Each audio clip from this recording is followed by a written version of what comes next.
What's up, guys? Welcome back to the Try Time Podcast. I'm Matt, and you join me for the next in our series of our 1 to 17s, where we go through the best players in each position and a bench for each club in the Super League era.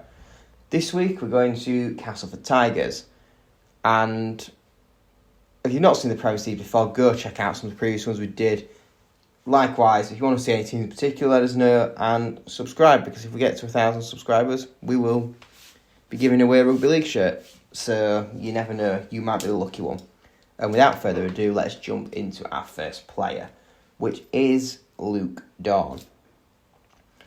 Dawn made 2 stints at Castleford, firstly in 2008 and secondly between 2014 and 2016. The man who also appeared in our London Broncos version a couple of weeks back, as we said there, is one of the greatest running backs in Super League during that era. And whilst it was unfortunate for him he missed the trophies of 2017, this walk out at Old Trafford, he did ultimately play a part in taking Castleford from Super League mid-table mediocrity to one of the ambitious and forward-planning sides in the competition, as illustrated with their Wembley appearance in 2014, where they would ultimately go on to lose. But nevertheless, that was the turning point for that club. And it was thanks to players like Dawn that they were able to step up and perform at that level and transition to that so easily. And despite some tough competition, he does feature as the fullback of choice. Most notably, I guess, beating out his successor, Zach Hardaker, who was, of course, a key part of Tigers' very successful 2017 year, albeit ending under a bit of a cloud. Greg Eden was not in consideration for fullback for obvious Old Trafford reasons. The next player on this list is somebody who only spent 2 years at Castleford before deciding to leave rugby behind him to go and end back on a modelling career, and that is Nick Youngquest. The Australian signed from Crusaders at the start of the 2011 season and would go on to play 40 times for the Tigers, scoring an impressive 29 tries in the process, which, considering that at the time Castleford were probably around the 10th team in Super League and really struggling in that lower mid-table role, was a very impressive return. In fact, many people thought this was where Youngquest really stood out and played his best rugby, which is why it was, I think, quite a shame that he did decide to step away from rugby league at, still the right side of 30, because the way he was going, he had a good few more years in him at Super League and probably could have made that step up to a bigger team where he could have potentially challenged and won some silverware over here. Alas, he did what he wanted to do. He pursued his dreams, I assume, and he did enough in his short time at the club to get him onto this list. His partner at centre is somebody who spent a lot longer at Castleford, joining from Hull FC, in fact, in 2007, and that is Kurt Dixon. The Hull-born centre was, again, one of those players who was able to transition himself from the mid-table and stick around even during Castleford's uptick in form, going on to, again, play at Wembley in 2014 with the rather famous moment of Ryan Hall pushing him to the ground and grounding the ball over the top of him in one of Wembley's more underrated tries. Unfortunately for Dixon, injuries kind of curtailed a large part of his career. A great 2009 was ruled out with a 6-month layoff due to a blood clot. A shoulder injury in the Challenge Cup semi-final in 2011, also a defeat to Leeds, in fact, ended his year. 7 months out the following year in 2012 with a neck injury, and unfortunately he was requiring neck surgery prior to 2015, which curtailed the end of his career, again only the age of 30. Despite that, he got 70 tries in 158 games and scored over 1,000 points for Castleford, and that legacy is not only great, but it is also quite sad, because you've got to think at 30 he had another, 3 years in him at Cass. He could have been part of that dream team. He could have gone on to do even more for the club. But despite that, he still does more than enough to get into this team. as does another man who did 2 stints at the Tigers, with only a couple of years away from the club, and that is Michael Shenton. Shenton is, of course, Castleford Academy, staying there from 2004 all the way through to 2010 before earning a move to St Helens. And in that first stint, he did some very impressive numbers, in fact. 93 tries in 153 games, playing in both the wing and centre roles. And it was no surprise, really, that St Helens were interested in him, because he was a very senior player in that squad. He was winning awards hand over fist at their club awards nights, and the 3-year contract was very well deserved. It was there he would make his first final appearance in 2011, losing to Leeds at Old Trafford, and unfortunately, injuries kind of went from there, really, meaning he missed a large part of the 2012 season. So much so, Saints decided a year early to let him depart the club and go back to Castleford, which was where he would stay until he ended his career at the 2021, making a further just shy of 200 appearances and adding another 68 tries to his tally. Shenton would go on to play even more finals at that point, losing the 2014 appearance at Wembley and leading out his boyhood team in 2017 at Old Trafford as captain. It was at Castleford in his second stint that I think he really became appreciated, though. Dream Team inductee in both 2014, 2015 and 2017. He was granted a testimonial in 2020 for Cass, playing against Toronto as his testimonial match. RIP Toronto.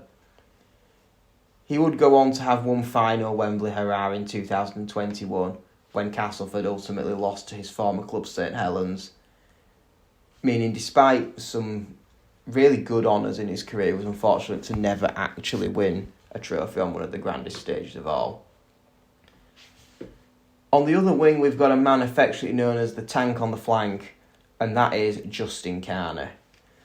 A controversial character off the field, Carney spent 3 years at Castleford, scoring on average of more than a try a game, with 63 in 62 appearances.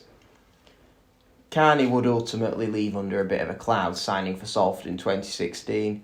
However, again, he was a prime example of one of those players who came in right as Cass started their uptick in form, and would go on to feature at Wembley, again in 2014 defeat.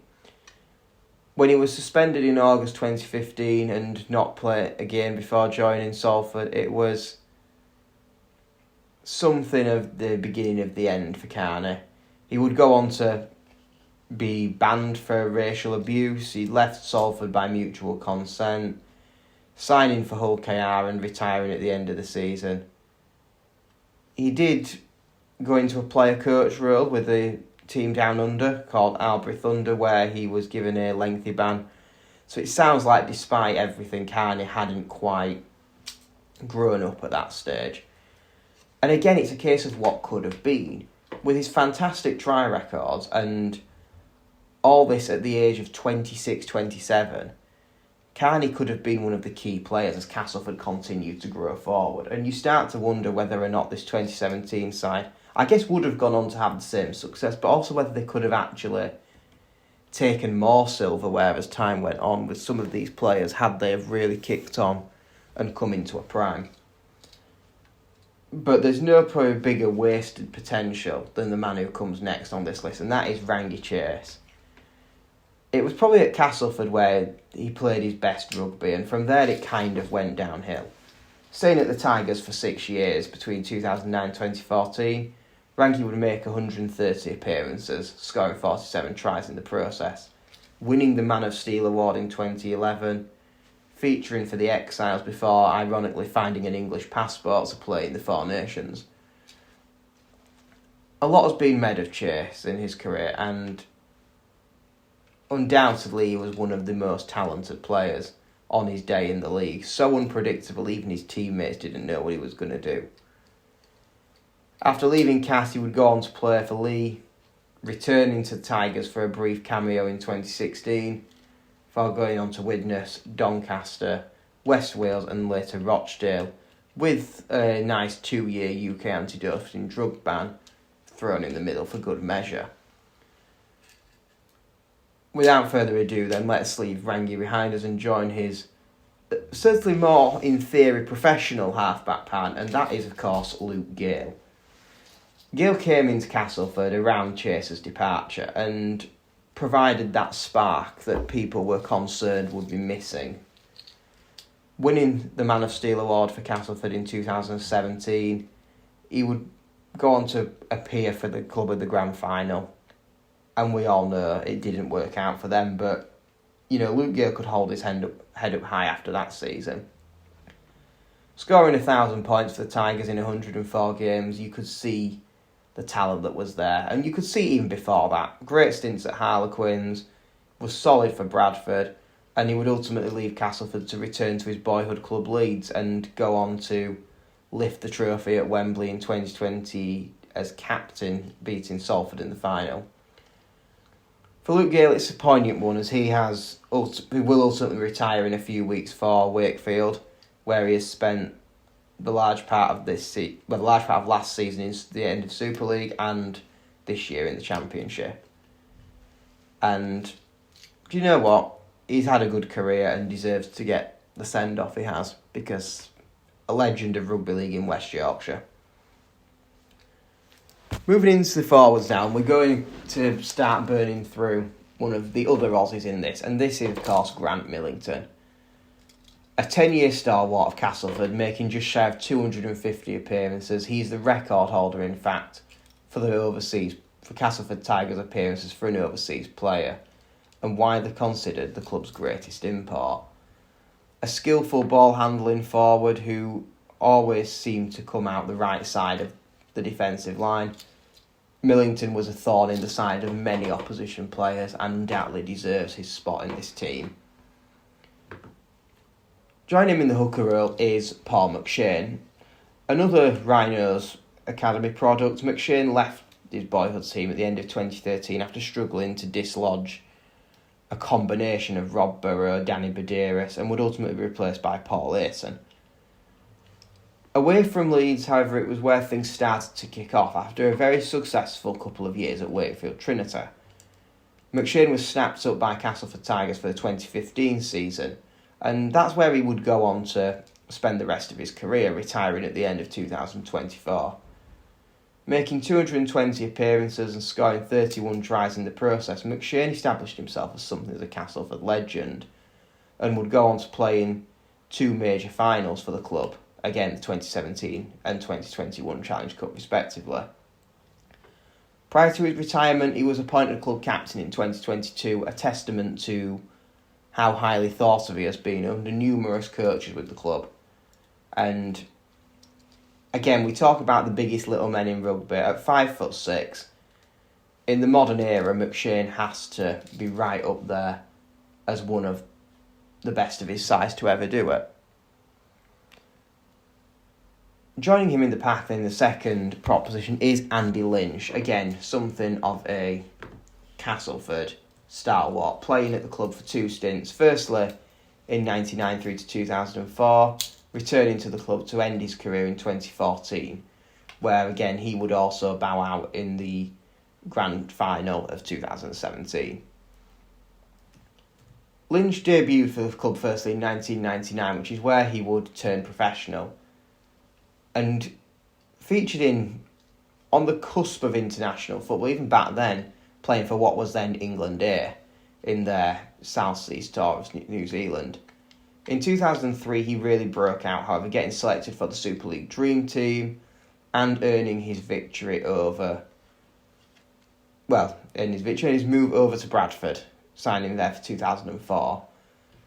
At Bradford, he would go on to achieve some success. 2005, his first season at the club, culminating in a Super League title and featuring in the 2006 World Club Challenge against NRL Premiers West Tigers. He'd gone to feature for England, for Great Britain, in the Tri-Nations, and that was generally the height of his career in many ways. Hull FC, however, didn't think so and thought he could have even more in the tank, signed him for a six-figure fee in 2012 on a 2-year contract, making him captain for the season. However, despite impressing at Hull FC, he didn't stick around after that and returned to Castleford in 2014, featuring at both Wembley and Old Trafford. Well, I say this, he featured at Wembley, however unfortunately was not included in the squad at Old Trafford. Perhaps another reason why things maybe didn't work out quite so well for them. Lynch is certainly a Super League legend, however, with 452 appearances under his belt and only 2 fewer than record holder Kevin Sinfield. It's that longevity that is a testament to everything he has achieved as a player and why he is undoubted inclusion in this list. Speeding through the second rows now, and we've got probably one of the older players in this, and that is Lee Crooks, who debuted for the club back in 1990. 222 appearances for the club, 18 tries, nearly 600 goals, despite of course being primarily a prop and second rower, and one-time England international. He would go on to do some coaching at the end of his career, notably Keighley, York and the Serbian national team, perhaps a little more randomly. It was certainly at Castleford where Crooks broke out. Struggling with off-field problems at Leeds and transferred, Castleford picked him up for 150k, playing across prop and second row. He captained Castleford during the 92 Challenge Cup final. Again, unfortunately, a defeat against Wigan. He did, however, win the Yorkshire Cup with Cass, and that twice, in fact, 1990 and 91. And also winning the Regal Trophy in 93-94.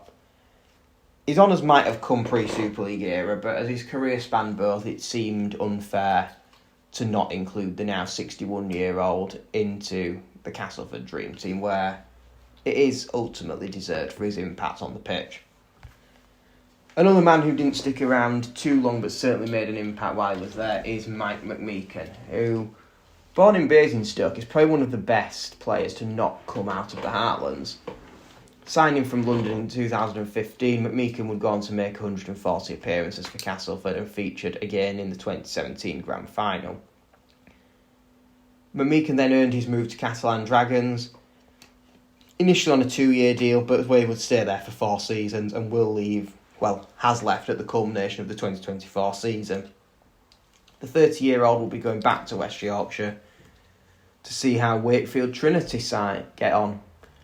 Having announced he'd signed a 4-year contract in May of this year, we'll see how their return to Super League goes and whether or not he can add to his current 9 international appearances for England.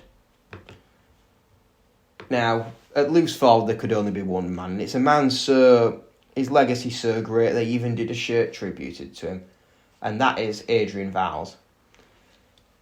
The impact that Vowles had during just a 5-year stint and 140 appearances at the club is incredible.